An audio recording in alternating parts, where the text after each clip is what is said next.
Olá, graça, saúde e paz.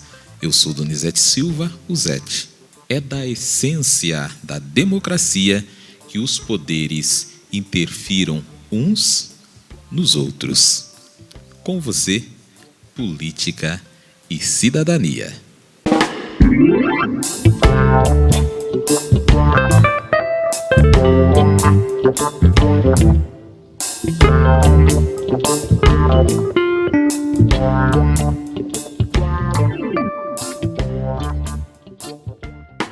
É importante procurar ter o mínimo de conhecimento científico sobre o Estado e os princípios constitucionais modernos, notadamente o brasileiro. É da essência da democracia que os poderes interfiram uns nos outros, pondo em movimentação um sistema chamado de freios e contrapesos, concebido para moderar excessos e assegurar direitos. A tão falada independência dos poderes, portanto, não deve ser confundida com autonomia plena e com autoritarismo. A existência de três poderes e a ideia que exista um equilíbrio entre eles, de modo que cada um dos três exerça um certo controle sobre os outros, é uma característica das democracias modernas. Esse conceito foi instituído por Aristóteles ainda na antiguidade.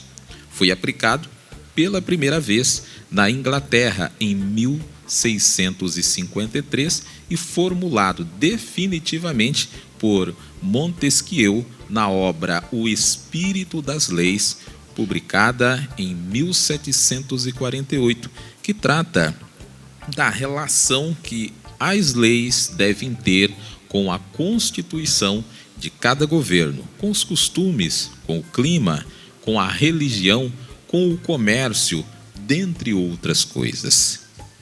É preciso que, pela disposição das coisas, o poder retenha o poder, afirma Montesquieu, propondo que os poderes executivo, legislativo e judiciário sejam divididos entre pessoas diferentes. A influência da obra de Montesquieu pode ser medida pelo fato do que chamamos de a tripartição de poderes ter se tornado a regra em inúmeros países democráticos modernos e contemporâneos. O poder executivo exerce principalmente a função administrativa, gerenciando os negócios do Estado, aplicando a lei e zelando pelo seu cumprimento. Em caso de urgência e necessidade extraordinária, poderá exercer também a atividade legislativa através da edição de medidas provisórias com força de lei e da criação de regulamentos para o cumprimento das leis.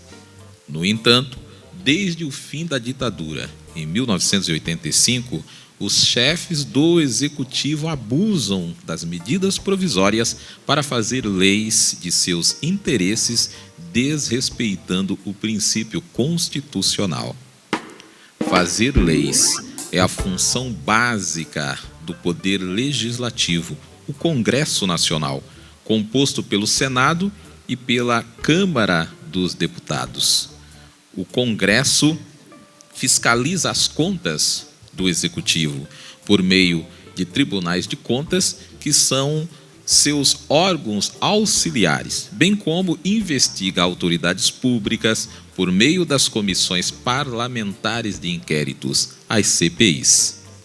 Ao Senado Federal cabe ainda processar e julgar o presidente, o vice-presidente da República e os ministros de Estado, no caso de crimes de responsabilidade, após a autorização da Câmara dos Deputados para instaurar o processo. Por fim, o Poder Judiciário tem, com exclusividade, o poder de aplicar a lei nos casos concretos submetidos à sua apreciação.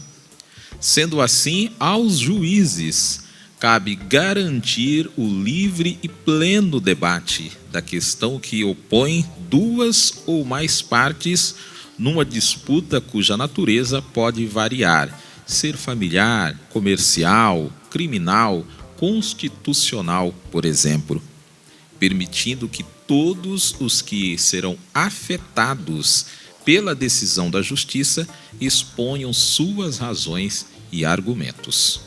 A Constituição da República Federativa do Brasil, em seu título 4º, da Organização dos Poderes, estabelece minuciosamente todas as questões a esse respeito e, apesar da linguagem ser técnica, deve ser consultada por todos os brasileiros e brasileiras para conhecimento pormenorizado do que a lei estabelece quanto ao papel dos políticos que nos governam.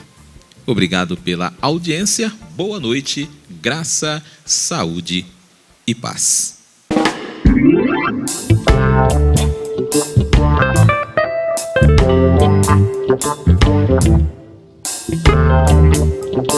Thank you.